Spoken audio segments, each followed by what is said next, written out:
Okay, so kailangan na natin mag-change oil. So daan nga muna tayo dito sa Shell. Try natin bumili ng Shell Advance. Saan ba maganda sa motor dyan? Ito, Shell Advance 10W40. Shell Advance nga ito, kuya. Oo. Low ride. 394. Meron ako.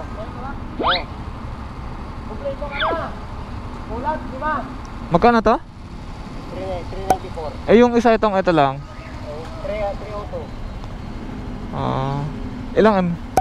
Ito dalawa ganito? Dalawa. Kasi 1.2 to eh.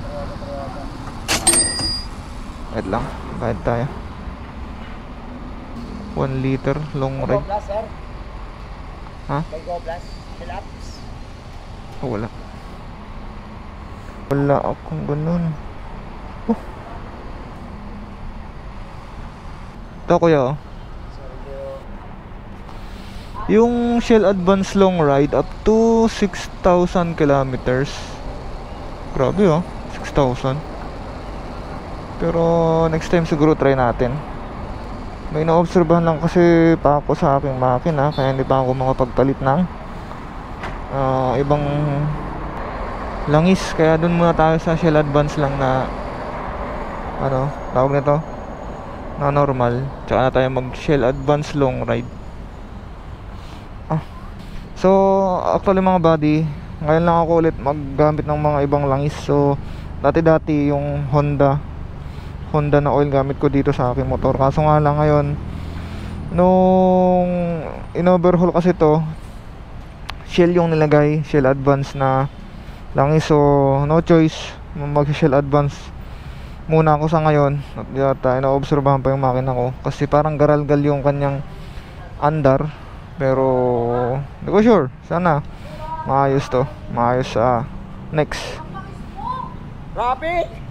Kuya, pwede palagay sa sa likod? Ay, okay. Thank you. Yeah.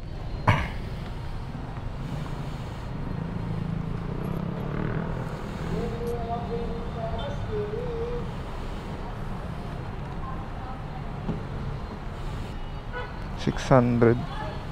Thank you. Ayan babait nila dito sa Shell. Inutusan ko pa. So almost 600 na rin no? Magkano? 302. Wala kasi silang 1 liter Anyway, ayan na natin para may reserva na tayo sa susunod. At least sa susunod, isa na lang mabibili natin. Okay, so let's go.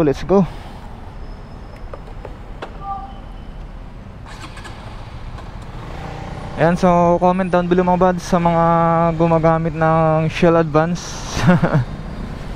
First time ko lang talaga ulit maggamit ng ganitong langis. Since laging yung Honda oil gamit ko. Simula nung nabili ko to, almost umabot na ng 6 years. Shell, yung Shell Advance na blue na yon is ngayon lang ako gagamit. Pero sa experience ko naman, okay naman yung sa ating 1.5 na kilometers na tinakbo dun sa Shell na nalagay dito is okay naman siya. Yun nga lang, kailangan ko ulit mag Shell Advance na langis kasi nga Shell Advance yung unang nalagay nung na-overhaul ng motor natin. So yun lang mga buds. So comment down below sa mga nakasubok na ng Shell Advance na blue, ano sa tingin nyo, para makita ko yung mga comment niyo kung maganda nga siya. Alright, so thank you so much. Bye bye.